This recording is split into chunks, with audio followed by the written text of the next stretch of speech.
सत श्री अकाल दोस्तों। मेरा नाम है गुरतेज सिंह। सक्सेस जर्नी में आपका स्वागत है। आशा करता हूँ सभी अच्छे होंगे।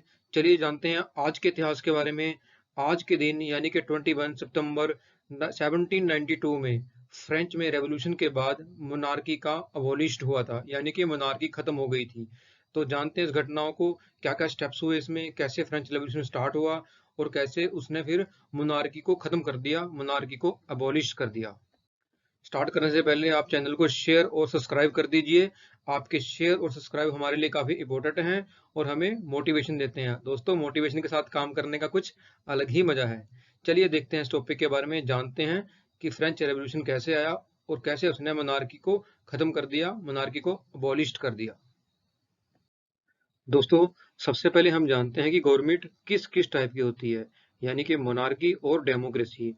मोनार्की किसको बोलते हैं? जब राजा के बाद उसके बच्चे नेक्स्ट राजा बनते हैं, फिर उनके बच्चे नेक्स्ट राजा बनते हैं। जब leadership generation to generation pass on होती है, जनरेशन टू जनरेशन आगे मिलती है उनको, जैसे राजा के बाद राजा के बेटे, उनके बाद उनके बेटे, ऐसे राजा बनते चले जाते हैं, उसको बोलते हैं मोनार्की। और डेमोक्रेसी कब होती है?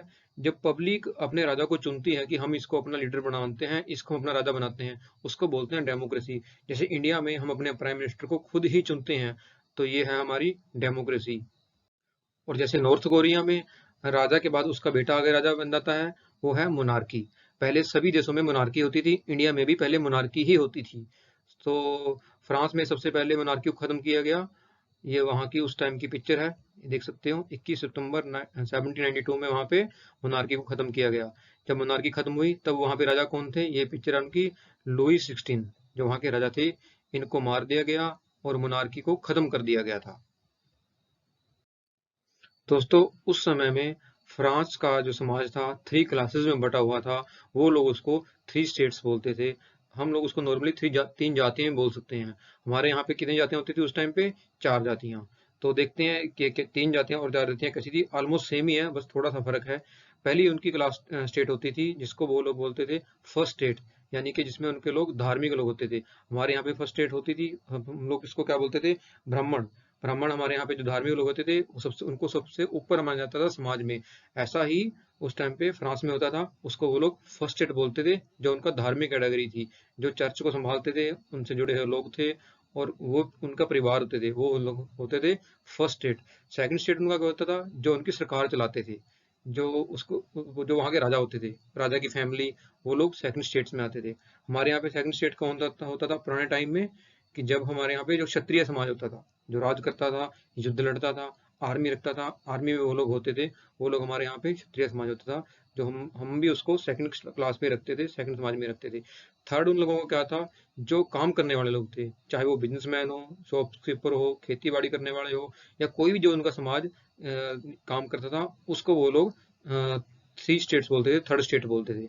हमारे यहाँ पे जो दुकानदारी या जो थोड़ा मतलब एक मिडिल लेवल काम करते थे, कलारी के लेवल तक काम करते थे, उसको उसको हमारे यहाँ पे वैश्य बोला जाता था।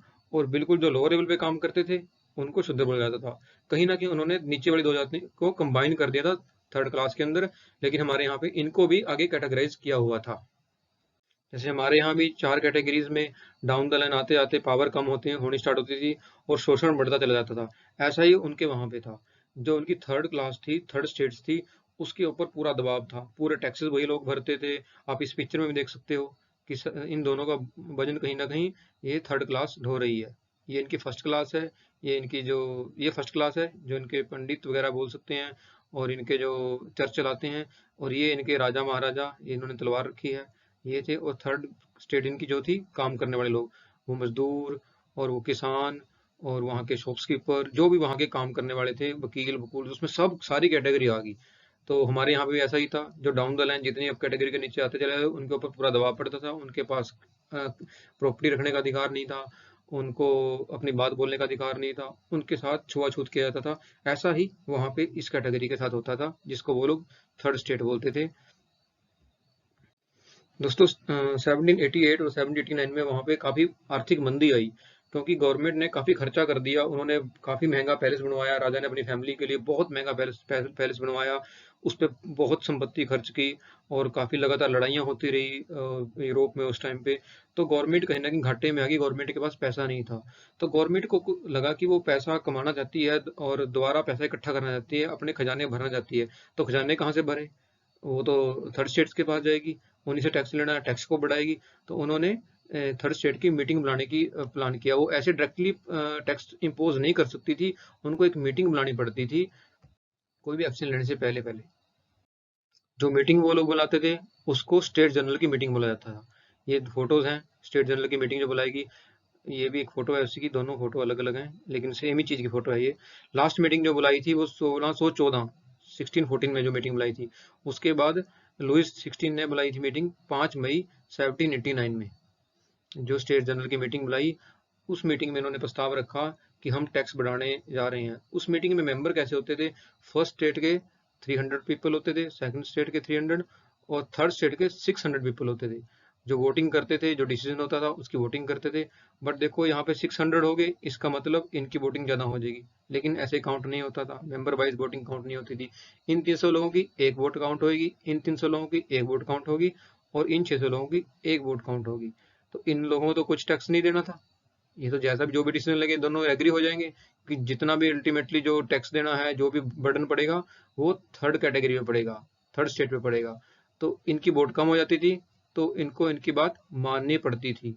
लेकिन इस बार की मीटिंग में इन्होंने मना कर दिया। इन्होंने बोला कि भाई हर पर्सन की अपनी अलग अलग वोट की वोटिंग करो, यानी कि 600 और 600 1200 वोट होंगी। 1200 में जिसके तरफ ज्यादा वोट डलेगी वो बात मान ली जाएगी। लेकिन इस बात का इन लोगों को पता था कि इनकी तो 600 तो एक जैसा वोट गिरे ही गिरेगी, तो ये लोग हार जाएंगे। तो इन्होंने मानने से इनकार किया। फिर ये जो थर्ड स्टेट के लोग थे वो वहां से मीटिंग से चले गए। इन्होंने इस मीटिंग को भंग कर दिया और वहां से चले गए वो लोग। और इन्होंने अपना विरोध प्रदर्शन स्टार्ट कर दिया। उन्होंने बोल दिया कि थर्ड स्टेट की स्टेट जनरल की मीटिंग में नहीं आएंगे जब तक उनको अधिकार नहीं दिए जाएंगे। तो वो अड़ गए अपनी बात पे कहीं ना कहीं कि राजा अपनी मनमानी नहीं कर सकता और वो उनको राजा को मनमानी नहीं करने देंगे, कि राजा तो अननेसेसरी खर्चा करता रहता है, बाद में देश के ऊपर बर्डन पड़ता है और टैक्स उनको देना पड़ता है। तो उन्होंने एक बॉडी बनाई जो राजा के ऊपर चेकअप रखेगी। उस चेकअप को के बाद राजा की सरकार को पहले स्टेट जनरल बोला जाता था, बाद में कॉन्स्टिट्यूशनल मोनार्की बन गई। कि जो मोनार्की तो है, राजा का राज तो चलेगा, लेकिन उसके ऊपर एक कॉन्स्टिट्यूट होगा, एक बॉडी होगी जो उसको चेक करती रहेगी। वो पहले स्टेट जनरल डायरेक्ट होता था, वो अपनी मनमानी करता था, उसके ऊपर कोई चेकअप नहीं था। लेकिन अब वो वहां पे बन गई कॉन्स्टिट्यूशनल मोनार्की, क्योंकि थर्ड स्टेट के लोग नहीं माने। उन्होंने बोला कि आपके ऊपर एक चेकअप लगेगा लगेगा, क्योंकि आप सही तरीके से काम नहीं करते, अननेसेसरी खर्चा करते हो और अपने ऊपर ही सारा खर्चा करते हो, देश के बारे में नहीं सोचते। तो एक बॉडी बनाई जाएगी जो आपके काम को चेक करती रहेगी। आपके पावर कहीं ना कहीं कम कर दी जाएगी। राजा की पावर यहाँ पे कम कर दी और राजा को भी मानना पड़ा, क्योंकि उसके पास चारा कोई नहीं था, लोग उसके अपोज हो गए थे, तो उसको मानना पड़ा। तो ऐसे उनकी सरकार चल गई और दोनों ने मिलजुल के सरकार चलाने का स्टार्ट कर दिया। अब राजा ने देखो यहाँ पे क्या चाल खेली। उसने लोगों को तो नीचे बोल दिया कि ठीक है चलो मैं आपकी बात मानता हूँ और मेरे ऊपर एक बॉडी होगी जो मेरे को चेक करेगी, और कॉन्स्टिट्यूशनल मोनार्की को मान लिया। और दूसरी तरफ वो अदर राजाओं के साथ मीटिंगें करने लग गया कि भाई मेरे देश में ऐसे ऐसे करके स्टार्ट हो गया, कल कोई आप तक भी, आपके राजा में भी बात पहुंच जाएगी, आपकी पावर भी खत्म होंगी। जैसे और उन्होंने अलग राजाओं से हेल्प मांगी, जैसे ऑस्ट्रिया के राजा से हेल्प मांगी, क्योंकि ऑस्ट्रिया का राजा उसका दोस्त, उसका रिश्तेदार था। वहाँ की जो राजकुमारी थी उसके साथ उनकी शादी हो रखी थी, उसका रिश्तेदार था। तो इस बात का लोगों को पता चल गया कि भाई राजा तो ऐसे हमें तो बोल दिया कि ठीक है कॉन्स्टिट्यूशनल मोनार्की को मानता हूँ, लेकिन वो मानेगा नहीं, वो बाद में एक्शन लेगा और इसको खत्म कर देगा, कॉन्स्टिट्यूशनल मोनार्की को खत्म करके दोबारा से पहले की तरह कर देगा। लोगों को इस बात का पता चल गया। तो लोगों ने इसके अगेंस्ट जबरदस्त प्रदर्शन किए, कुछ क्लब बनाए, कुछ क्लब्स की हम फोटो देखते हैं आगे। कुछ क्लब्स बनाए, इसका प्रदर्शन किया ताकि ज्यादा से ज्यादा लोगों को अवेयर किया जा सके। और उन्होंने दोस्तों ऐसा ही किया, सरकार को अपने हाथों में ले लिया। जब उन्होंने सरकार को अपने हाथों में लिया तो ये थी वो फ्रेंच रेवोल्यूशन की जो स्टार्टिंग हो चुकी थी। ये था ये जो फोटो है, फोटो में नजर आ रहा है आपको, ये है उनकी बेस्टाइल। बेस्टाइल यानी कि जेल थी, जैसे हमारे यहाँ काली पानी की जेल थी, उस टाइप की जेल थी, बड़ी खतरनाक जेल। इसमें जो बंदा आ गया वो तो पूरी जिंदगी निकल ही नहीं पाता। सबसे पहले इन्होंने इस जेल पे अटैक किया, इस बेस्टाइल के किले पे अटैक किया। इसको तोड़ा, इससे यहाँ से बंदियों को आज़ाद कर दिया। ये काफ़ी सिक्योर थी, इसकी बहुत ऊँची दीवारें थी। एक राजा की ये कहीं न कहीं उसकी ताकत का ये प्रतीक थी कि राजा के खिलाफ जो भी कोई बोलेगा, उसको इस जेल में डाल दिया जाएगा और उसकी पूरी लाइफ आगे खराब हो जाएगी, वो वहाँ से जिंदा तो बाहर आ ही नहीं सकता। ये राजा की पावर का प्रतीक था। लेकिन सबसे पहले इन लोगों ने इस जेल पे अटैक किया, इसको तोड़ा और यहाँ से बंदियों को रिहा कर दिया।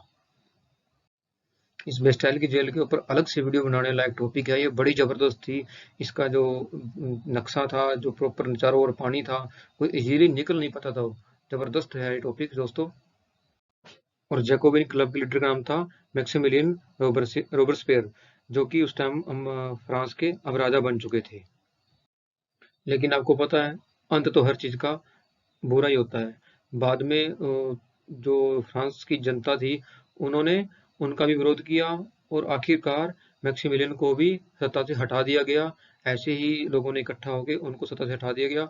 विद इन 2-3 ईयर ही उनकी सरकार चल पाई और फिर उनकी जगह पे दोबारा से कॉन्स्टिट्यूशन के हिसाब से सरकार चलने लगी कि वोट डलने लगे, उसके हिसाब से सरकार चलने लगी। बट एक स्ट्रॉन्ग लीडर ना होने की वजह से सरकार में अनस्टेबिलिटी आ गई, सरकार धीरे धीरे कमजोर होती चलेगी। तब एंट्री होती है नेपोलियन बोनापार्ट की। दोस्तों, ये है नेपोलियन बोनापार्ट। जबरदस्त मिलिट्री लीडर थे। बहुत कम एज, 16-17 साल की उम्र में ही मिलिट्री के लीडर बन गए थे, मिलिट्री के जनरल बन गए थे।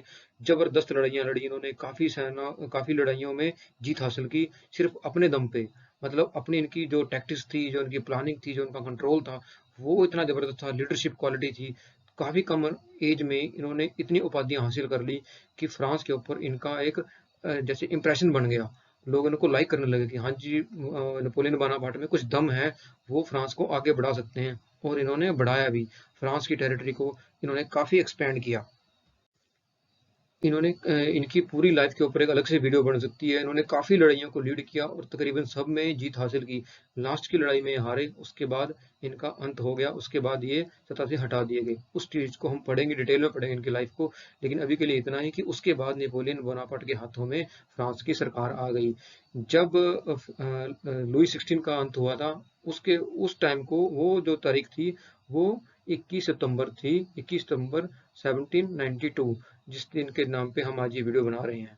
जब वहां पे मोनार्की का अंत हो गया था, उसके बाद जो सरकारें आई, जो वो कहीं ना कहीं डेमोक्रेसी सरकारें थी, लोगों ने उनको चुना था, लोगों की मर्जी के द्वारा जो चुनी गई थी, वो मोनार्की नहीं थी।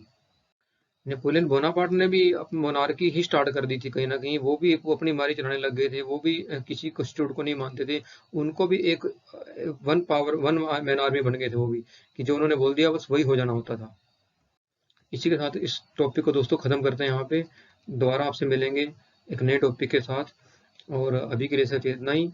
बीच बीच में कुछ टॉपिक हैं जिनको हम दोबारा कवर करेंगे स्पेशल टॉपिक के ऊपर जैसे ये नेपोलियन बोनापार्ट है, बेस्टाइल की जेल है। इन टॉपिक्स को हम अलग से कवर करेंगे, अलग से उनके ऊपर वीडियो बन सकती है, क्योंकि ये बहुत बड़े टॉपिक हैं, बड़े अच्छे टॉपिक हैं। उनके ऊपर काफ़ी क्वेश्चन भी आते हैं एग्जाम में, लेकिन समझने लायक भी हैं। अपनी लाइफ को उसको देके इम्प्रूव करने लायक भी वो टॉपिक हैं। अभी के लिए दोस्तों दीजिए इजाजत। सत श्री अकाल जी, राम रखा। और आप वीडियो को शेयर और सब्सक्राइब प्लीज कर दीजिए। आपके शेयर और सब्सक्राइब हमें मोटिवेशन देते हैं। ओके दोस्तों, धन्यवाद। सत श्री अकाल।